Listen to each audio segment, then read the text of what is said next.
Good evening, my sleepy friend. Tonight we drift quietly back through the pages of time to a place not so ancient, but no less distant. This won't be the story they told you in school. No loud lectures or rattling facts. Just the slow, heavy truth of what it meant to live, breathe, and try to sleep in the deep, cold mud of World War I. So pull your blanket close, let your body soften, and if this journey helps you rest, feel free to like and subscribe, but only if it feels right. Let's begin. There's a silence in the early morning, a fog resting low on the ground, like it's afraid to rise too high. You open your eyes slowly, the sky above a color you can't quite name, something between ash and damp wool. You're in the trench. Not a history book trench, a real trench. And no, it's not just a muddy hole in the ground. It's a universe of its own, carved by hand, soaked by rain, lined with wood planks that are already rotting at the edges. The first thing you notice is the smell. It's not one smell, it's layers. Wet dirt, stale sweat, gunpowder that lingers from days ago, rusted metal, a faint hint of cabbage, and something else. Something you choose not to name. You shift your body, stiff from sleeping upright. If you could call that sleeping. Your feet haven't been dry in 3 days. The socks cling to your skin like wet paper. You wiggle your toes to remind yourself they're still attached. Trench foot is a constant worry. Not a dramatic battlefield injury, just slow. Your flesh softens, turns white. Number, then purple, then black. One soldier said it felt like walking on glass. You believe him? Someone stirs beside you. Johnson, maybe. Or Mackey. You haven't spoken much. Conversation's a luxury out here. Sometimes it's just nods, a raised eyebrow, a half smile through chapped lips. Breakfast comes, if you can call it that. Cold tea, a bit of hardtack, a biscuit hard enough to chip a tooth. It's better than nothing. You dip it in the tea, wait for it to soften. Sometimes there's bully beef, a sort of canned meat. Other days, just the biscuit, and sometimes not even that. And still, you eat. Because even in the middle of mud, surrounded by wire and fear, the body asks to keep going. The trench itself stretches on like a maze, zigzagged, they say, to prevent one shell from taking out everyone in a straight line. Sandbags pile high. There's a dugout nearby, where officers scribble on maps and mutter through tired beards. A rat runs across your boot, not a small one. These rats are bold, fat, fearless. They eat whatever they find. Sometimes it's rations. Sometimes you stop that thought before it finishes. You've named a few of them. One is Walter. He's missing half an ear and shows up like clockwork when food is opened. It's easier to laugh about the rats than cry about them. You get used to things out here. The coal becomes a blanket of its own. The noise, distant shelling, the occasional crack of a sniper's rifle, becomes background music. Startling, yes, but not surprising. You learn how to duck instinctively. You learn how to breathe through a wet handkerchief when the gas rolls in. Chlorine has a greenish haze. Mustard gas is worse. It clings to skin. Eyes, lungs, gas masks help. Sometimes. You reach for yours more out of ritual than faith. Letters come too. Every now and then, a slip of paper from home. Mum says the hens stopped laying, that the neighbor's dog got into the garden again, that she hopes you've made a nice friend. You fold the letter carefully. Keep it in your pocket near your chest. It helps more than rations. There's talk of going over the top soon. That means leaving the trench. Climbing out? Charging across no man's land? It's not really land at all. It's a stretch of mud, barbed wire, shell craters, and silence. broken only by the occasional body-shaped shadow. No one wants to go, but no one says it. So you polish your boots as best you can, check your rifle, whisper a few words into the sky that might be prayer, or just something to fill the air. Sleep is strange here. It comes in flickers. 10 minutes, maybe 30. You dream of dry socks, of your mom's bread, of beds that don't move when the shells fall. Sometimes you wake up not knowing if it's night or day. The sun doesn't always shine. The fog just changes its mind and moves slightly to the left. Still, there are small joys. Someone hums a song. Another lad has a harmonica. One day someone finds a copy of a novel in their pack, half of the Count of Monte Cristo. You read aloud in turns, voices soft, like you're afraid of waking the dirt. And when Christmas comes, you share chocolate. Someone sends a tin of tobacco. You light candles in old jam tins and hum carols you barely remember the words to. Some even say the Germans sang back. Just for a moment, everything was quiet. Then morning came, and the war continued. You learn to survive, not by being brave, but by being ordinary, by putting one foot in front of the other, by tying your boots a little tighter, by laughing at bad jokes and pretending the mud isn't up to your knees. You whisper things to yourself to stay sane. You name the clouds. You count the stars when the smoke clears enough to see them. And when the shelling gets too close, you close your eyes and picture home. A table, a door that shuts properly, the smell of soap. Because this is life now. But it won't always be. And that small, flickering belief, that's what keeps you warm at night. As you drift now, under the weight of blankets and time, remember, millions once sat in the same silence, waiting, hoping, dreaming of sleep. So rest, my friend. The trench will still be here tomorrow. But tonight let the mud fade. Let the cold lift. Let the earth be still. We'll journey somewhere gentler next.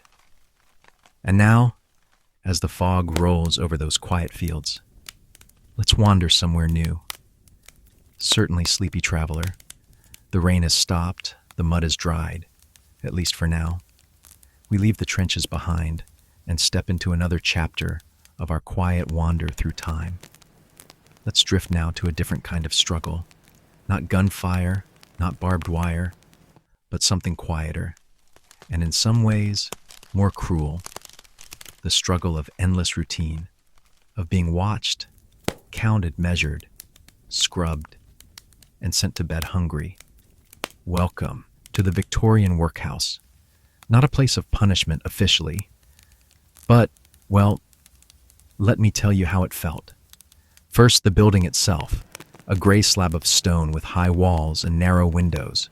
No signs, no warm welcome. Just a heavy wooden door with a bolt too large for its frame. You're not quite sure what time it is when you arrive. The sun is hidden, as it so often is in this part of the world, behind clouds that look like damp wool. A man with a book greets you. He asks your name, your age, your trade, if you had one. You say laborer, or maybe seamstress, or maybe nothing at all. Because by now, labels don't matter much. You've come here because you had no choice, no money, no home, no one left to ask for help. The man writes something slowly with a squeaky nib. Then he tells you what you're allowed to keep. It's not much. Your clothes will be taken, washed, sometimes burned. You're given a coarse uniform. It's not quite warm. It smells of lime and soap and a sadness you can't wash out. Then you are segregated. Men to the left, women to the right, children, even infants, somewhere in between. No goodbyes, no hugs, just a quiet nod. Maybe a whispered promise. I'll see you again soon. But you won't. Not easily. Workhouses ran on strict rules. Order, silence, routine. Let me tell you what a day feels like inside. You're woken at 5, not gently, not with sunlight or a kiss on the forehead, but with a bell, a hard metallic sound that startles you upright. Your bed is wooden, your blanket is thin. You fold it tightly. If it's crooked, you're scolded. Breakfast is served in a stone-floored hall. Long benches, no talking. You eat gruel, a sort of thin porridge, not sweet, not warm enough. Sometimes there's bread. It's dry and gray, no butter. That's a luxury. After breakfast, it's work. 6 days a week, 10 to 12 hours a day. What kind of work, you ask? It depends. You might break stones in the yard. Heavy ones, with blisters that don't quite heal.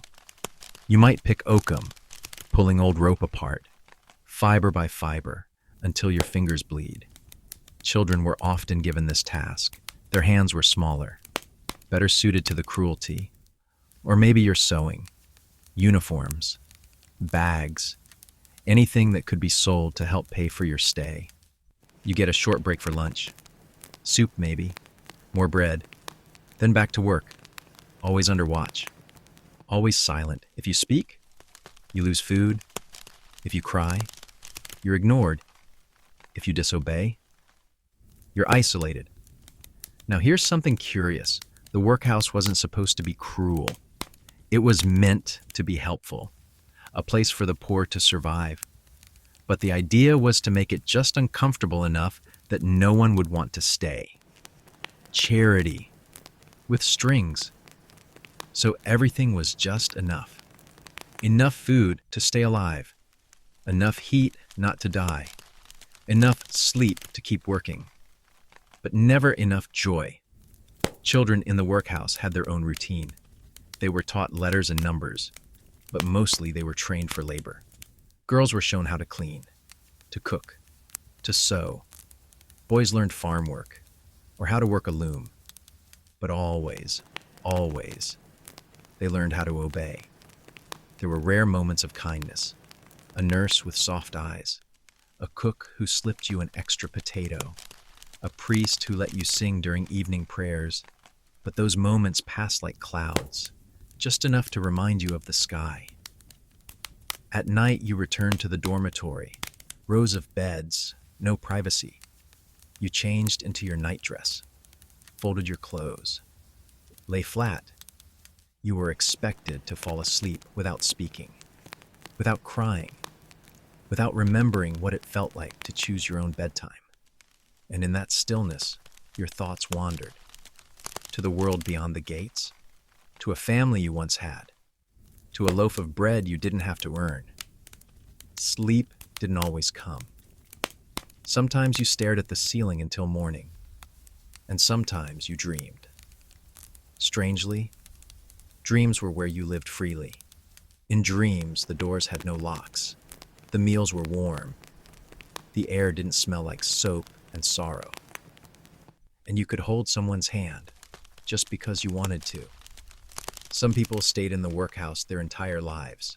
Others left only when they had enough strength, money, or luck. But many stayed long enough for the days to blur. One long, gray afternoon. And now, as you rest under your own blanket, one you chose, one you love. Think of them, not with guilt, but with gentle honor. They lived through routine, through silence, through rules made by people who never had to follow them. And still, they dreamed. You too may drift now, not to a workhouse, but away from it, to something softer, something stranger. Because the next stop on our journey is not a place of hardship, but of delight. Of course, my sleepy friend. The candle flickers low, and your breath slows with it. Let's slip away now from gray walls and quiet sorrows and step into something a little odd, a little chewy, a little unexpected. Yes, tonight's dream is about food, but not the kind you'd expect on your dinner plate. So get comfortable, pull your blanket tight, and prepare your imagination. Let me tell you about a jelly made of fish bones. No, really. It wobbled. It glistened. It had a smell that was halfway between low tide and grandmother's basement. and once upon a time, it was a delicacy. We begin our sleepy tasting tour in ancient Rome. Now, Roman banquets were dramatic. Long tables, silk cushions, people lying down to eat with one elbow propped just so. But more than the style, it's the menu that might keep you awake or send you gently into puzzled dreams. There was a dish called garum, a kind of fermented fish sauce made by placing tiny fish in a jar, leaving them in the sun for weeks, and then pressing out the liquid. Yes, weeks. The smell, intense. But the flavor? Irresistible, they claimed. It was poured over nearly everything. Like ketchup, if ketchup could clear a room. And then there were dormice, little rodents fattened up in clay jars, stuffed with herbs and nuts, and roasted whole. Crispy on the outside, soft on the inside. Just like chicken, someone probably said. Even though everything that tastes just like chicken never in fact does. But it wasn't just the Romans. Let's drift east to medieval China, where emperors with long, sweeping robes dined on dishes made from bird saliva. Yes, bird's nest soup made from the hardened spit of cave swifts, collected by brave climbers on bamboo ladders, balanced high above sharp rocks, just to gather those delicate, pale little nests. They were soaked, cleaned, and simmered into a soup that was said to bring health, beauty, and possibly a bit of confusion. Now onward to Vikings at sea, who didn't have the luxury of fire-roasted birds or fermented sauces. Their food was simple, durable, and sometimes slightly terrifying. One such dish, hakarl, fermented shark. The meat of the Greenland shark, buried underground for weeks, then hung to dry in cold ocean air until it developed a smell that could peel paint from walls. Legend says first-timers are told to chew fast and breathe through their mouth. But for the Vikings, it was survival. And oddly, celebration. Let's rest now in the warm sands of ancient Egypt, where sweet and strange came together.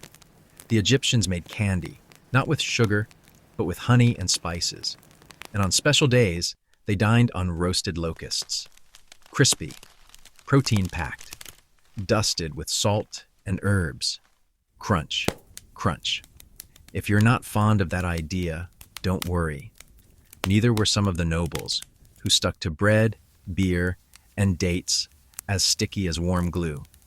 Speaking of sticky, let's visit medieval Europe, where food was seasoned not for flavor, but to cover up the fact that it had gone off.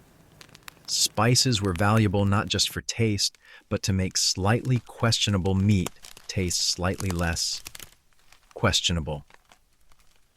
There were pies stuffed with songbirds, tarts topped with petals, and something called ambrosia, made of layers of curdled milk, rosewater, sugar, and, sometimes, crushed almond and old bread. It was soft, sweet, a little sour, like dessert and disappointment wrapped in a single spoon. Then there's the century egg, from China again, an egg preserved in clay, ash, and lime for weeks or months until the yolk turns greenish-gray and the white becomes like smoky jelly. They say it smells of sulfur and tastes like history. I say it sounds like a bedtime snack for the bold. Let's visit Renaissance Italy, where the nobility ate with gold forks and loved strange combinations. Salted eel in sugar crust, pasta cooked in rosewater, and sometimes peacock, not just peacock meat, the entire peacock, cooked and then redressed in its feathers. For flair. One could imagine it strutting onto the table with a look of mild irritation. In South America, the Inca people made a drink called chicha, made by chewing maize, spitting it into a pot, and allowing it to ferment. The enzymes and saliva did the trick. It was sour, slightly fizzy, and politely shared among the community. One sip, one story, one chewed kernel at a time. Let's glide now to medieval Japan, where noble samurai might snack on raw jellyfish, pickled plums, or salted sea cucumber, sliced thin like ribbons from the sea.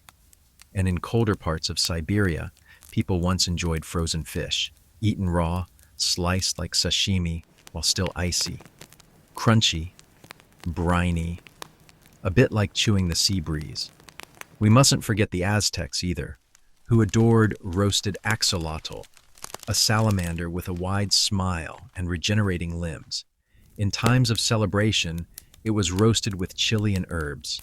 Today, axolotls are pets. Back then, dinner. And as the centuries passed, people continued to experiment. In Victorian England, there were jellies made from calves' feet, molds in the shapes of towers, meats suspended in wobbly gelatin like forgotten relics.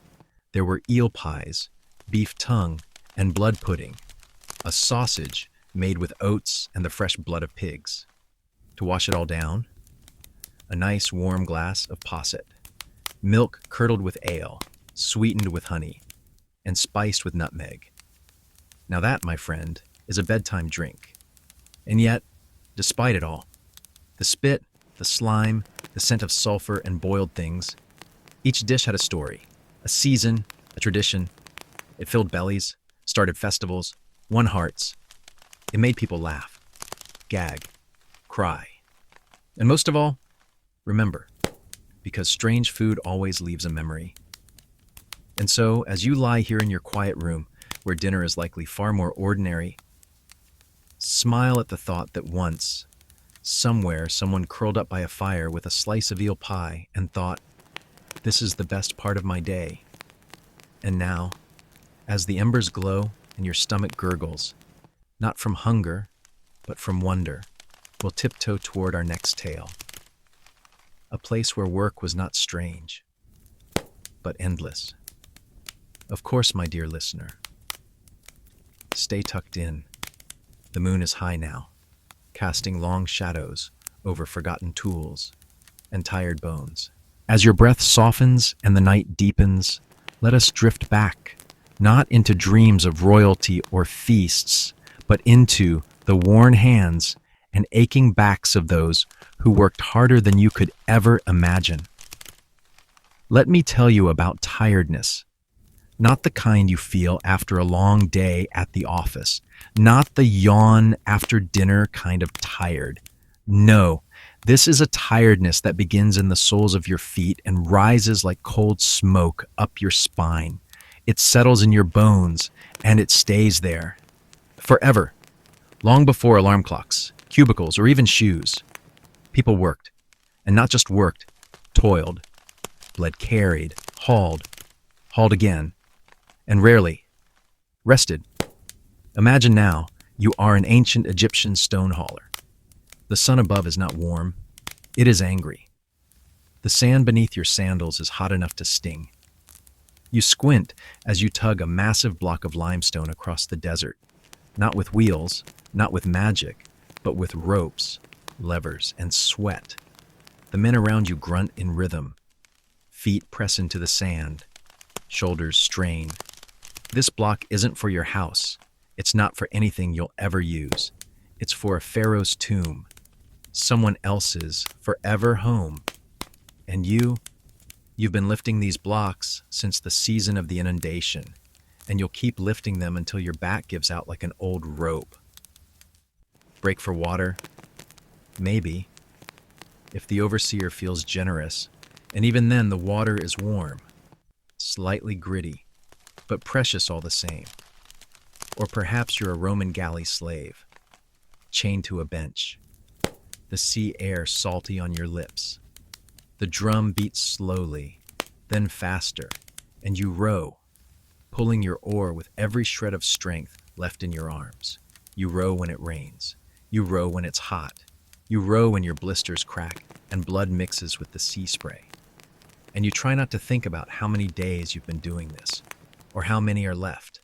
Then there were the medieval fullers. A fuller was someone who cleaned wool, but not with soap and a nice sink. No, you stomped on it. Yes, stomped. In a vat full of stale urine and water. because ammonia cleaned the wool and made it soft. And the best source of ammonia, human waste. So you'd climb into a barrel, barefoot, and stomp, up and down, up and down. Your nose learned to stop complaining. Your feet? Well, you learned to ignore them too. Let's not forget the Greek hoplite armor carriers. Imagine a battlefield, dust in the air, the roar of thousands, and you, the young assistant, the armor carrier, run behind your master. Your job, carry his shield, his helmet, his extra spear. You are not the hero in the stories. You are the shadow behind the statue. And when the fighting begins, you hide. But if your master falls, well, so do you. Now picture yourself as a medieval gong farmer. Lovely title, isn't it? But no, you didn't farm crops. You farmed waste. You were the person who climbed down into the castle latrines, the cesspits, and shoveled the human waste out by hand. At night, because the smell during the day would cause protests from the nobles. Your tools, a bucket, a shovel, a prayer. They paid you well, they said.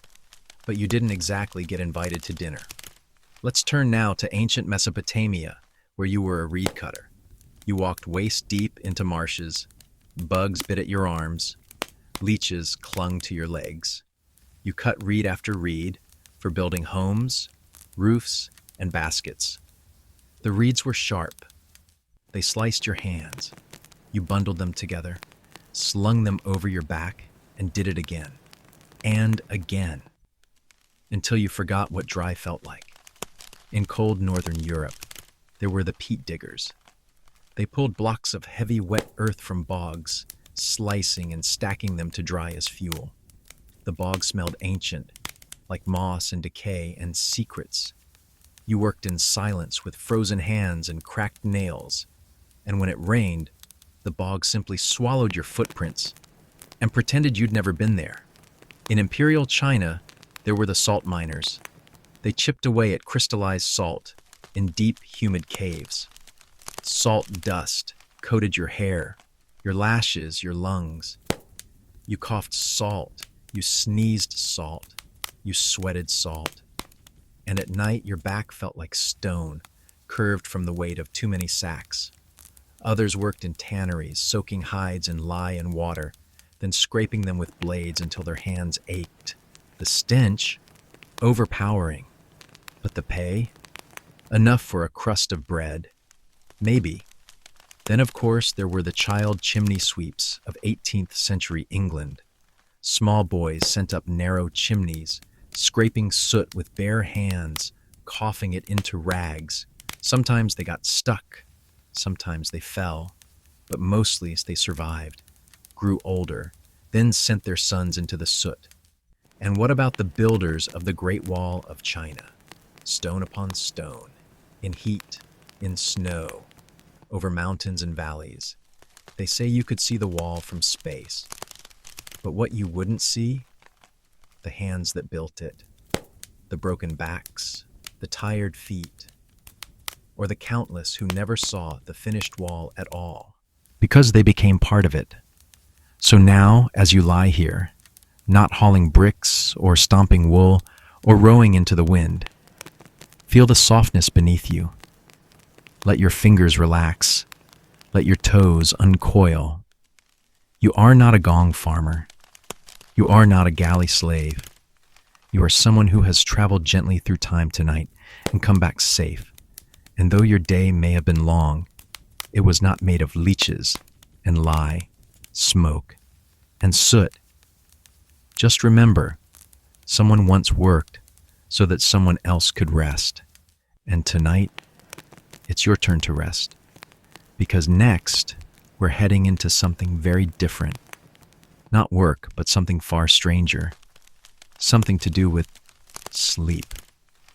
Gladly sleepy friend. Keep your pillow just as it is. Let your thoughts loosen like untied laces. Because this next part of our journey isn't about battles or work or hunger. It's about dreams and the odd, quirky, wonderfully strange ways humans throughout history have tried to catch just a little sleep. Sleep, you see, hasn't always come in 8 neat hours. In fact, for most of history, sleep was weird. Weirder than bedtime socks. Weirder than upside-down pillows. Even weirder than dreaming about your teeth falling out. Let's go back to pre-industrial Europe. The year is something like 1640. The fire crackles low and you're drifting off beneath a heavy wool blanket. There's no clock, just darkness. You sleep for a few hours. Then you awake, not from a nightmare, not because someone texted you, but because this is just how people slept. They called it first sleep. You'd wake around midnight, quietly. Some would pray, some would talk. Some even visited neighbors. They'd read by candlelight. Rock babies, smoke pipes. Then, after an hour or two of quiet wakefulness, you'd return to bed for second sleep. 2 sleeps, one night, like a nap sandwich. And it was completely normal. Now let's float to ancient Egypt, where dreams were seen not just as random stories, but as messages from the gods. Before sleeping, people recited special prayers.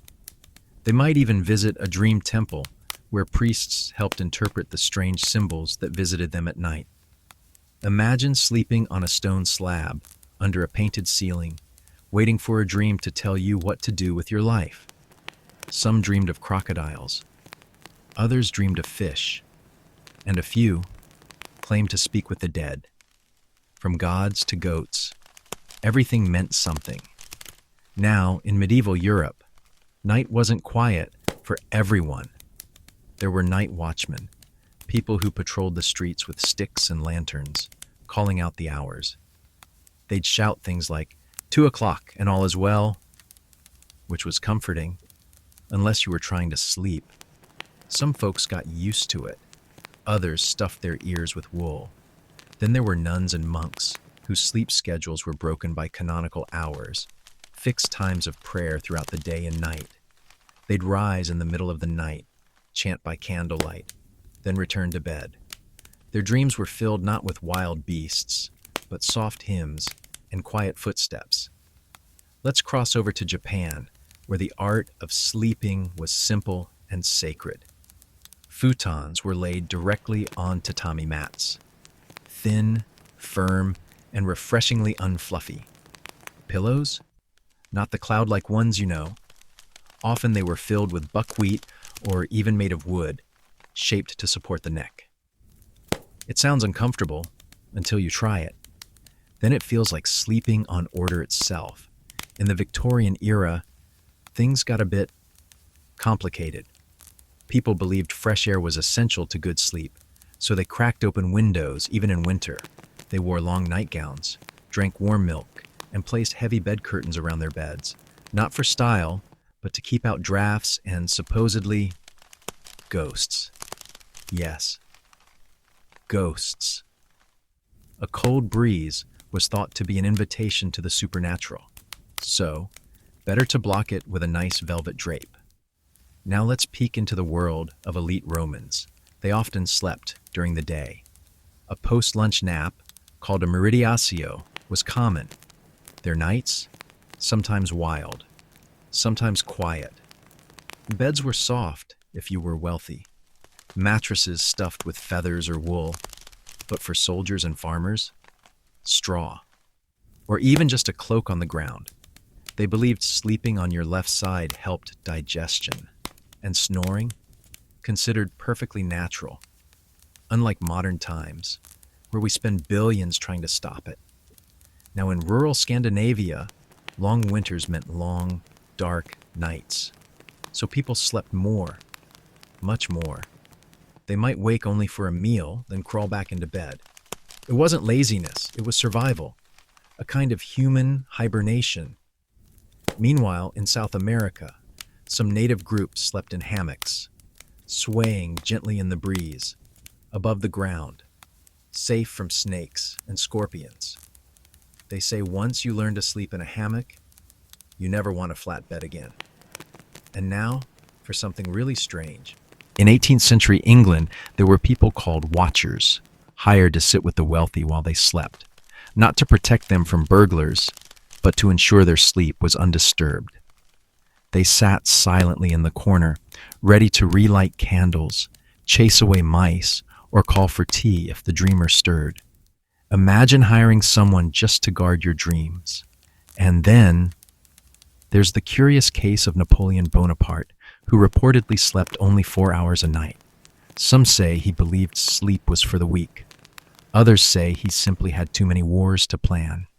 On the opposite end, Albert Einstein, 10 hours a night, plus naps, because even geniuses get sleepy. In some parts of India, it was common to sleep outside during hot seasons, on rooftops under the stars. Whole families curled together on simple cots, drifting off with the breeze. Their dreams were filled with stars, and maybe one curious cow mooing softly from the street below. And what about you, dear listener? What are your sleep rituals? A cup of tea? A favorite blanket? Do you count sheep? Or maybe stories? Because tonight you've wandered through sleep itself, past 2 sleep traditions, dream temples, wooden pillows, velvet curtains, rooftop beds, and ghost-blocking blankets. And somehow, you're still awake. Or maybe you're not.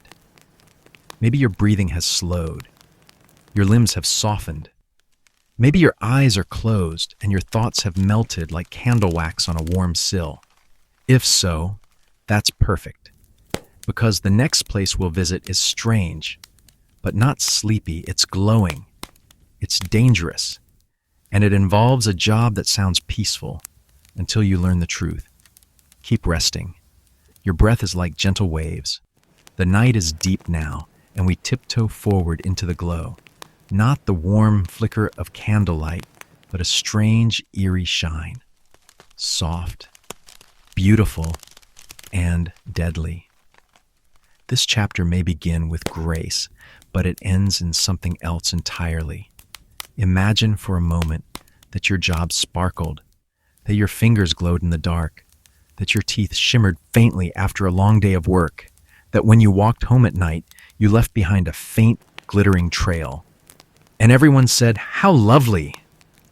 This was real. In the early 1900s, just as the world was discovering electricity and telephones and airplanes, it also discovered radium, a new element, strange, magical. It glowed softly with a pale green light, without needing heat, flame, or wires. And people were enchanted. They put it in water, in face cream, in chocolates. Yes, chocolates. Radium was said to restore youth, to energize the blood, to bring vitality to the tired and hope to the weak. It was the future, bottled and glowing. And then came the watches, tiny, delicate wristwatches. The numbers on their faces were painted by hand, and people wanted them to glow in the dark. So they hired painters, women mostly, young, skilled, patient. They were called the Radium Girls. Let me take you into their studio. A long room filled with soft chatter, ticking clocks, and tiny brushes. The girls sit on wooden stools, wearing cotton smocks. Their hair is pinned neatly. Their hands are steady. Each watch dial is just an inch wide, and the numbers must be perfect, so they're taught a technique. It's called lip pointing. They dip the fine brush into the glowing radium paint, then shape the tip between their lips to make it sharp. Diploma paint. Lick, repeat. Over and over. Dozens of times a day. Their lips are dotted with sparkles. Their fingertips shimmer faintly.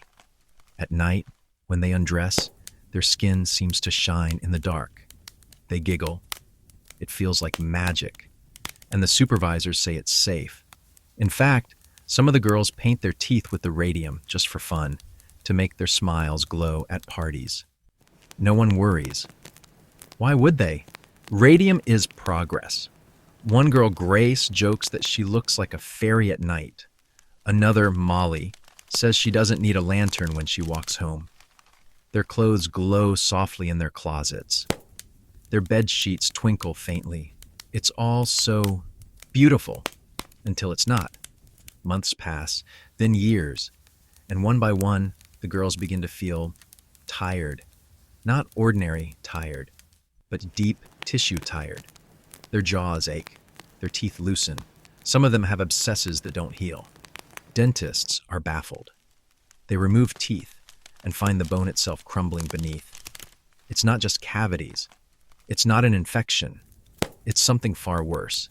It's inside them. The radium has entered their bones because the body mistakes it for calcium. So it lodges itself in teeth, in ribs, in spines, and it glows there invisibly, quietly, forever. Some girls lose entire sections of their jaws. Others feel their hips fracture while walking. Their faces change shape. Their eyes sink. And still, no one believes them. Doctors say it's hysteria, that the girls are imagining things. The companies, they deny everything. They say the girls were careless, that it couldn't possibly be the paint, but the girls know. And slowly, bravely, they speak. They testify in court, sitting in wheelchairs, their bones so brittle they must be carried in. They tell their stories with trembling hands and voices barely above a whisper, not because they want revenge, but because they want the truth to glow. And finally, it does. The world listens. The laws begin to change. Workplaces become safer. Lip pointing is banned. And radium, it loses its sparkle, not in light, but in reputation. Today their names are remembered. Grace Fryer, Molly Maggia, Edna Hussman, and others. Not scientists, not soldiers, just girls with steady hands and quiet courage. They were never supposed to be heroes, but they became them anyway. And now, as your room glows gently with moonlight, the safe kind, remember this. Sometimes, danger doesn't roar. It whispers. It paints itself in pretty colors and glimmers like stardust. But those who shine truth in the dark make history brighter. So rest now. You've walked beside giants, not with armor, but with paintbrushes. Close your eyes, dear listener, because the next place we go is older, dirtier, and full of tiny, scratching sounds. Absolutely my dreamy companion. The fire has burned low. The night is quiet, except for a faint rustle. Perhaps in your imagination, or perhaps not. Don't worry, no real critters here. Only stories, tiny ones, historical ones, the kind that once lived in every hood, collar, and cloak. Let's talk about itching, that deep, crawling kind of itch that no scratch can satisfy, the kind that lives just beneath the surface, like a secret. Now imagine that feeling, son, every day. Because in the Middle Ages, whether you were a peasant, a merchant, or even a noble, there was one thing you almost certainly shared with everyone else. Lice. Yes, those tiny, persistent, unwelcome guests. Let me set the scene. You wake in a small, drafty room. The mattress beneath you is stuffed with straw, which rustles when you move. It smells faintly of old grain and older socks. You rub your eyes, reach up to scratch your scalp, and there it is, the itch. You don't panic. You don't scream. You don't even frown, because this is normal. Lice are just part of life, like bread, or bad weather, or that one rooster that crows far too early. They're in your hair, your tunic, your bed, even your hat, if you're lucky enough to have one. They like warmth, darkness. And you, dear listener, are a walking banquet. Everyone has them. Peasants, certainly, but also monks, bakers, knights, and yes, even queens. Some claimed the nobler lice preferred royal blood.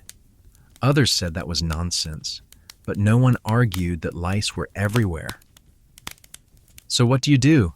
You groom, but not with shampoo. That didn't exist yet. You might have a lice comb, a fine-toothed little tool made of bone or wood. You'd sit by the hearth and slowly pull it through your hair. Scratch, comb, scratch again. If you were lucky, your sister or friend would help, leaning close, parting your hair gently, squinting in the firelight. And if she found a louse, she'd crack it between her thumbnails with a soft, practiced pop. Yes, really. It was a bonding ritual, small talk, shared groans, maybe even laughter. Nothing brings people closer than mutual misery. Now, if you had money, you might bathe more often. But bathing wasn't what you think it was. Tubs were rare. Hot water was precious. So most people washed parts of themselves: face, hands, and sometimes feet. Hair? Maybe once a season. And that's if you had access to soap, which was made from lye and animal fat and smelled a bit like regret. Even if you shaved your head, a common practice in monasteries, lice could still find a home in your eyebrows, your clothes, your bedding. They were nothing if not resourceful. Some people wore lice-repellent herbs, sprigs of lavender, cloves, wormwood, tucked into collars, sewn into hats. Did it help? Maybe. But mostly it just made the lice smell nice. Then there were lice traps, little cloth packets stuffed with grease or blood, placed beneath your clothing to lure the bugs away from your body. It worked in theory. In practice, well, it gave the lice more options. Even saints weren't safe. Historical records mention holy men and women scratching in prayer. Some saw lice as a test from God, others as punishment. Still others just accepted them with a sigh. In some medieval cities, public bathhouses offered relief. You'd soak in a warm tub, then lie on a hot stone bench while an attendant picked lice from your body. It was like a spa day, with bugs. In castles, servants might boil noble clothing between wears. But even then, the seams and collars were crawling by week's end. Children especially were walking petting zoos of lice. Mothers checked their hair with gentle fingers. Fathers shrugged and scratched their own beards. Even your shoes weren't safe. Fleas and lice liked warm toes just as much as warm scalps. And let's not forget, there were body lice, head lice, and pubic lice, each with their own preferred neighborhood. Tiny real estate agents, all moving in, rent-free. Doctors offered treatments. Some suggested vinegar. Others recommended ash or onion paste. A few brave souls applied boiling water, which helped, yes, if you didn't mind scalding your scalp. Poets wrote about them. Priests prayed about them. And playwrights joked about them. Because sometimes the only thing to do with an itchy life is to laugh. Now. Before you begin to scratch, don't worry, you're safe. Your bed is clean. Your scalp is quiet. Your sheets are soft, and there are no crawling visitors under your pillow.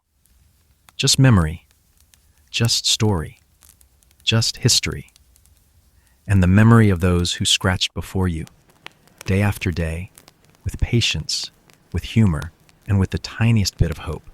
As you turn on your side now and sink deeper into sleep, you can be grateful for many things: hot water, shampoo, privacy, and most of all, peaceful, itch-free dreams. But don't sleep too deeply just yet, because our next journey takes us to the one place everyone feared but couldn't avoid. The town square, the gallows, the block. Yes, we're heading into punishment, but gently, carefully, and only in whispers. Certainly, gentle dreamer.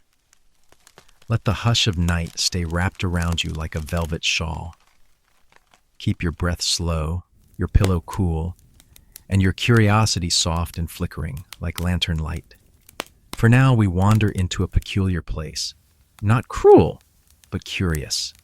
A place where mischief met justice, and justice, well, It sometimes wore a funny hat.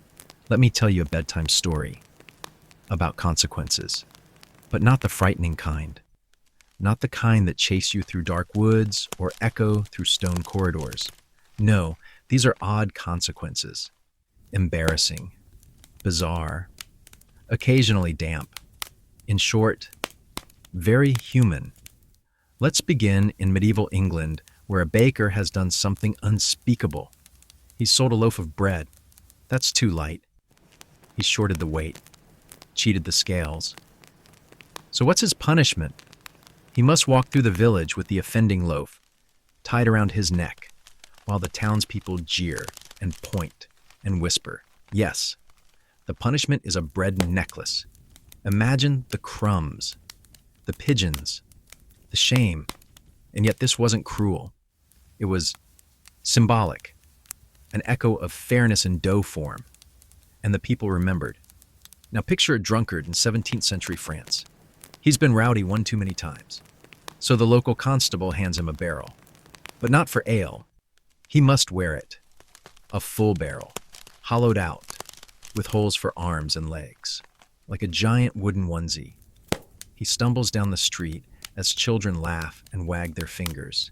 He looks ridiculous, which is exactly the point. Shame was the first medicine.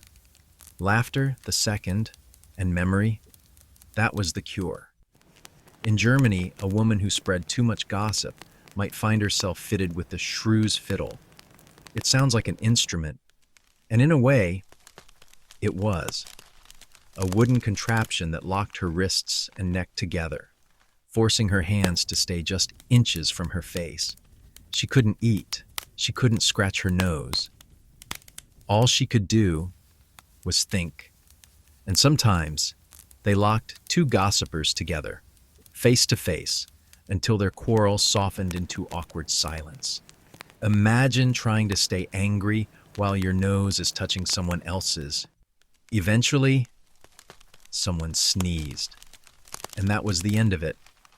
Now, let's visit Scotland, where churchgoers who misbehaved were made to sit on the repentance stool. It was tall, uncomfortable, and placed high up near the pulpit so everyone could see you. There you sat, through the whole sermon, while the preacher spoke of sin and the congregation stole sideways glances. You weren't punished in secret. You were punished in public, but gently, just enough to turn your cheeks pink and your manners a shade whiter. In Japan, samurai who broke the code of honor weren't punished by their lords. They punished themselves, through ritual, through discipline, through poetic personal justice.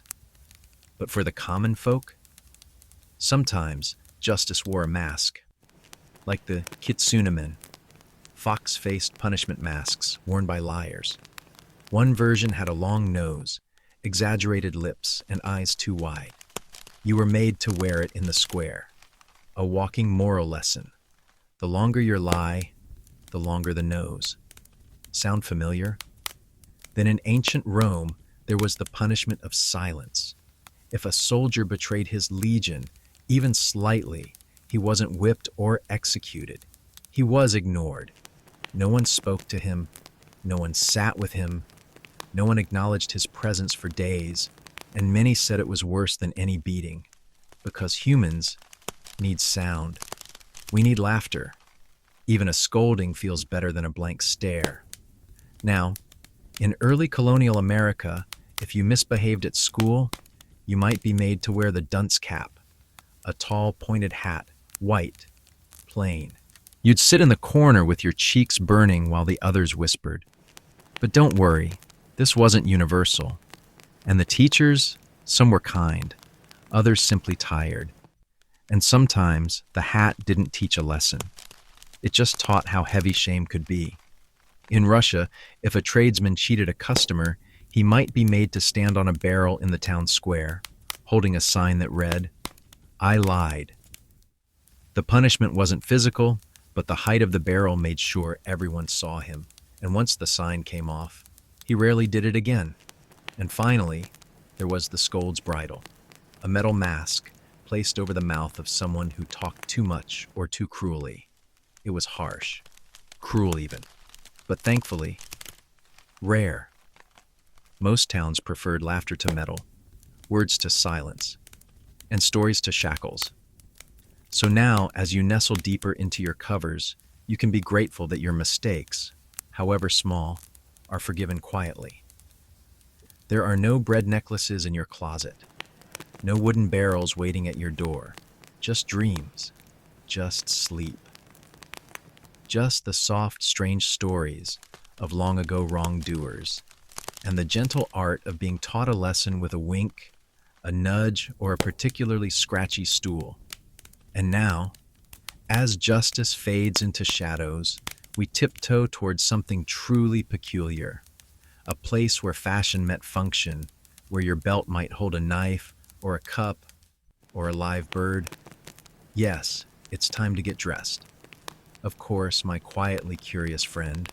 Stay cozy, stretch your toes beneath the blanket, because now we tiptoe into closets that creak and wardrobes filled with wonder, and not just fine silk or polished buttons, but objects, tools, and, well, a few things that might raise an eyebrow or two. Let's gently lift the lid on a world where getting dressed was half necessity, half theater. Let me ask you something. Have you ever worn something just because it felt right? Or because it looked right? Or maybe because you had no choice? Throughout history, clothing wasn't just about covering the body. It was armor, identity, status, sometimes punishment, and other times pure whimsy. Let's begin with the codpiece. It sounds serious, and in the 1500s, it was. Imagine you're a man in Tudor England. Your trousers, or hose, are split into two pieces, and right in the middle, there's a gap. So someone invents a solution, a small padded pouch that ties over the opening. At first, it's practical. Then it gets exaggerated. It grows. It bulges. It sparkles. It's decorated with embroidery, jewels, tassels, because apparently nothing says nobleman like a fancy fabric cone on your pants. And the bigger it was, the more manly you appeared. You strut, you pose, you sit young carefully. Now picture yourself in 18th century France, dressing for a ball. You're wearing a towering wig, not just a little hairpiece, but a powdered structure taller than a child. It smells faintly of lavender flower and something else, because sometimes these wigs attracted lice, so people wore mouse traps inside them. Yes, mouse traps, to catch little creatures that nested in the curls. Fashion had a price, and in this case, it bit. Now let's visit ancient Egypt, where royalty wore perfume cones on their heads. Soft, waxy cones, shaped like upside-down ice cream, infused with oils and scent. As the evening progressed, the cone would melt, releasing fragrance over the wearer's body. Elegant, messy, delightfully extra. Now let's turn to the Krakows of medieval Poland. Shoes, with toes so long they curled up like cinnamon sticks. Some were 2 feet long. Men would stuff them with wool to hold the shape. The longer the toe, the higher the status. But walking, you waddled, you tripped, you pointed at everything with your feet. In Elizabethan England, women wore farthingales, hoop skirts made with whalebone or wood. The skirts became so wide you couldn't fit through doorways, or sit comfortably, or hug anyone. But you looked stunning, and that's what mattered. Then there were rough collars, great frilly circular neck pieces that made turning your head almost impossible. Dignified, absolutely. Functional, not even close, but people wore them proudly, like frilled lizards preparing for courtship. In China's Qing dynasty, some women wore lotus shoes, tiny embroidered slippers for bound feet. The shoes were beautiful, but the practice? Painful, cruel, long banned. Yet the shoes remain, silent symbols of a time when beauty hurt. Literally. Now imagine Walking into a 17th century Dutch home during winter, you're handed a pair of nose warmers. Yes, little pouches of cloth that tied around your face, keeping just your nose toasty. Because when it's snowing inside your house, every inch matters. In some tribal cultures, men wore lip plates, stretching their lower lips to fit large discs of wood or clay, a symbol of status, of beauty, of identity. Others wore rings around their necks, not to choke, but to stretch, creating elegant, long silhouettes. We see strangeness in it now, but to them, it was honor, elegance, tradition. In Napoleonic France, men carried snuff boxes, little containers of powdered tobacco, tucked into elaborate waistcoats. They'd flick them open with flair, sneeze politely, then nod with satisfaction. Accessories mattered. Every pocket told a story. Some even held live birds. Yes, in the 1700s, fashionable ladies occasionally wore tiny cages with living songbirds as hair decorations. Their heads chirped. It was charming, until the bird pooped. Now let's peek into Scotland, where kilts were worn, not just for pride, but for practicality. A full-length wool garment, pleated and wrapped, it could be turned into a blanket, a rain shield, or even a tent. Fashion meets camping. And somehow, it worked. Then in 19th century America, women carried chatelaines, like a janitor's keyring, but fancier. Dozens of tiny tools dangled from chains at their waist. Scissors, sewing kits, mirrors, notebooks. They jangled as they walked. They could open letters, mend socks, and clean spectacles, all without leaving the room. Now imagine this, a beak mask, worn by doctors during the plague, shaped like a bird, stuffed with herbs and flowers. It looked terrifying, but it was practical. They believed it filtered the disease, and so doctors walked like giant crows through empty streets, tending to the sick. Fashion as fear, fashion as protection, fashion as hope. And now, you, in your soft t-shirt, your flannel pajamas, your gentle socks, perhaps a hoodie that's 3 sizes too big, you are wearing comfort. You are wearing peace. You are not lacing up wooden shoes or balancing a powdered mountain of curls. You are not jingling with sewing tools or lighting a wig on fire. You are simply here, wrapped in softness, wrapped in history, wrapped in sleep, and now we go somewhere quieter, somewhere cooler, somewhere still. Let's walk back through time and into the night itself. Yes, it's time for silence, for candles, for the hush before dreams. You've made it to the final chapter of tonight's journey. Let the hush of the room deepen now. Let your limbs loosen like old rope. For this last walk, we step into darkness, not the frightening kind, but the gentle, starlit dark that wrapped the world before the flick of a light switch ever existed. Let me paint a quiet picture for you. It's night, not the modern kind, where neon signs buzz outside your window and phone screens glow like tiny moons. No, this is a night from long ago, a night before electricity, before bulbs, before buzzing, before blue light.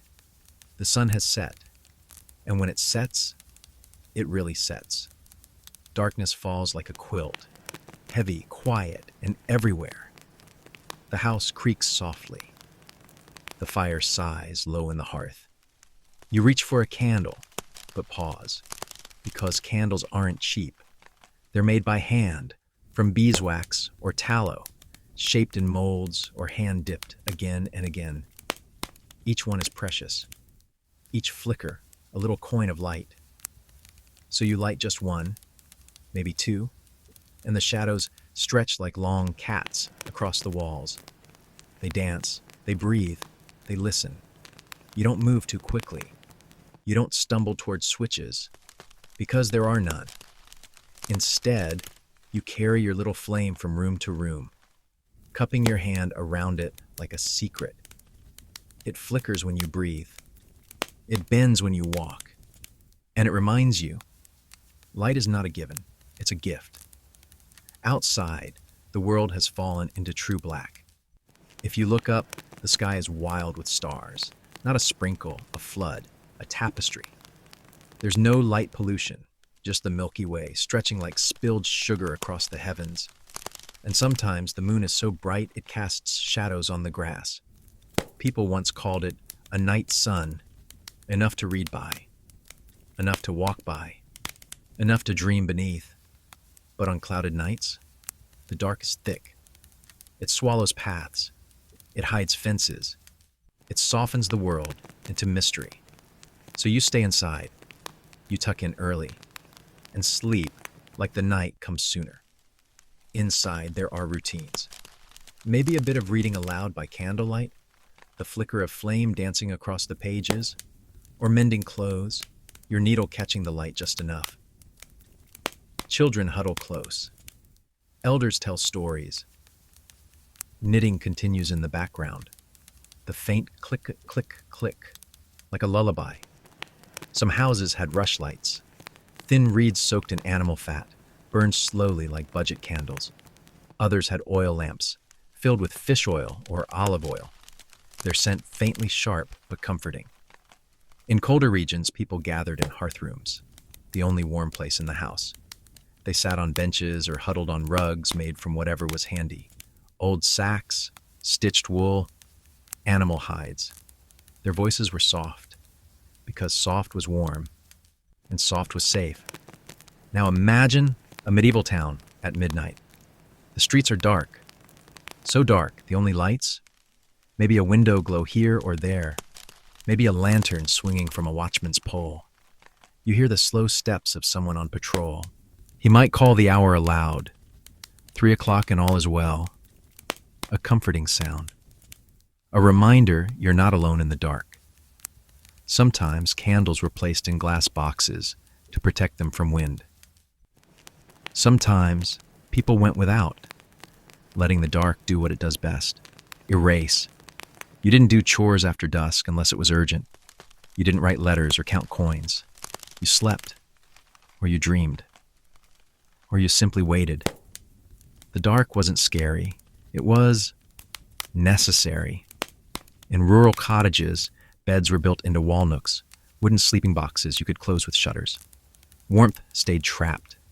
Privacy felt thick and old and sweet. People slept two to a bed, sometimes more. Layers of wool, feathers, maybe even a dog curled at your feet. And if you had to get up, you used the chamber pot. No bathroom lights, no hallway LEDs. Just feel for the cool ceramic in the dark, then tiptoe back to warmth. In farmhouses, some people slept in shifts. One woke early to stoke the fire. Another stayed up to tend the animals. But mostly the night belonged to dreams and silence and the gentle crack of logs giving into ash. Did you know, before electricity, people often kept dream journals? Because dreams were vivid, deep, uninterrupted by buzzing phones or 2 a.m. emails. People believed dreams were messages, visions, sometimes warnings. You'd wake slowly, light a candle, and scribble in the dark. Dreamed of a goat? Speaking French. Fell through the sky. Felt like soup.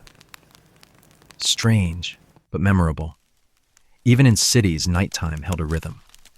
The taverns dimmed. The carriages paused. Shutters were latched. Only bakers stirred, lighting their ovens in the wee hours. Their warm breath steamed into the streets. And sometimes, if you passed by at just the right moment, you'd catch the scent of rising bread and think, this is what night is for. Now, in your own modern room, there might be a gentle hum from a fridge or a street lamp outside, maybe even the soft whisper of your phone charging beside you. But if you close your eyes and listen closely, you might still hear the silence beneath it all, the kind that once ruled the world after sunset. You might feel it settle into your chest like velvet dust. And know, it's time. Time to let go, time to drift. Because we've wandered through all of it, haven't we? The glowing paint, the lice, the punishments and the pastries, the wigs and the whispers, the star-strewn silence of long-ago nights. And now, your story can pause, your breathing can slow, and your heart, that patient, quiet listener, can rest. Thank you for wandering through time with me. If you drifted off somewhere along the way, let me know in the comments when you wake up. This has been Boring History for Sleep. Until next time, sweet dreams.